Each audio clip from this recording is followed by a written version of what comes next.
Hello, I'm Dr. William E. Morgan, president of Parker University, on behalf of Parker Performance Institute.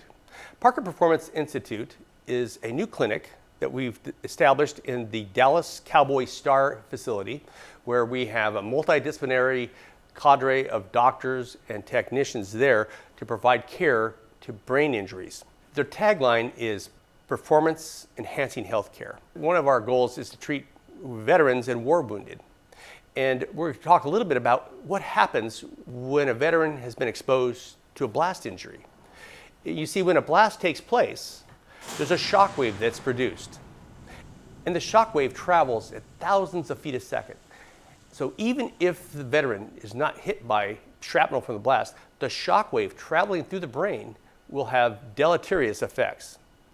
You see, the gray matter and the white matter of the brain are not composed of the same substances. They have a difference of consistency. So when you have the blast wave travel through the brain, a shearing takes place. You can see the gray matter does not move at the same speed as the white matter.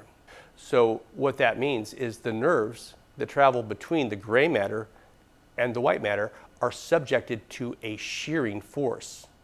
And that shearing force can cause cell damage. It can cause tearing. We call that axonal shear or axonal injury. When that happens, there's inflammation, there's swelling, and there's cell death. And there's a disruption in normal neuronal pathways. Here's another video of a blast. Now, this blast takes place 2 miles away across the desert in Iraq. But watch the white line of dust traveling at thousands of feet a second across the desert as it approaches. Though that blast took place miles away, that young man had experienced some axonal injury. So the blast wave traveling through the gelatinous consistency of the brain will cause a shock wave, and you'll have some of the effects that I just showed in the previous video. So there's things that we've learned from the 20 years of war on what happens to brains, but also we've learned through that period the best way to treat these type of brain injuries. Now, I've showed you 2 blasts that have taken place downrange. See what happens to the person who's actually firing artillery. And this is a relatively small piece of artillery, dropping a mortar. But watch in slow motion how much overpressure takes place from the person shooting the round. Tremendous amount of overpressure. And this person probably has fired thousands, if not tens of thousands of those rounds, each one causing petite trauma to his brain. Now, what happens with blast injuries also occurs when there's car accidents or martial arts injuries or someone hitting their head, or we're finding more and more in the sport of soccer, particularly women's soccer. See, women's soccer tends to have a greater number of concussions than other sports. So what happens when a woman heads the ball, there is that shearing force that takes place, much like we saw with the blast injury.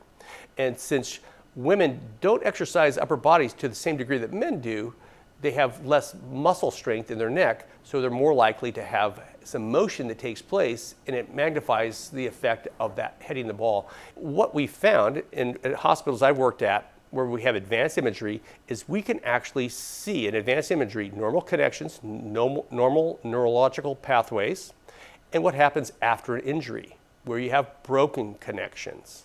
You can see right there a lot of reduction in activity. That's what happens when there's axonal shear and damage. Here's normal. You can see lots of connectivity, broken connections from the damage, and comparing the two.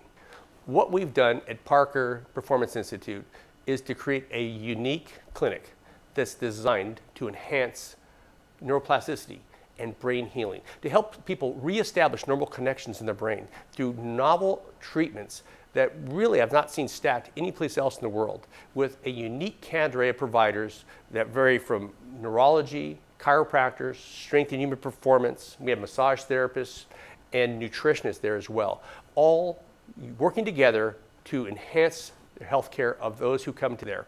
We're here to raise awareness for our veterans and those with mild brain injuries that something can be done. Parker Performance Institute, providing world-class clinical education, research, enhanced care for your most complicated patients.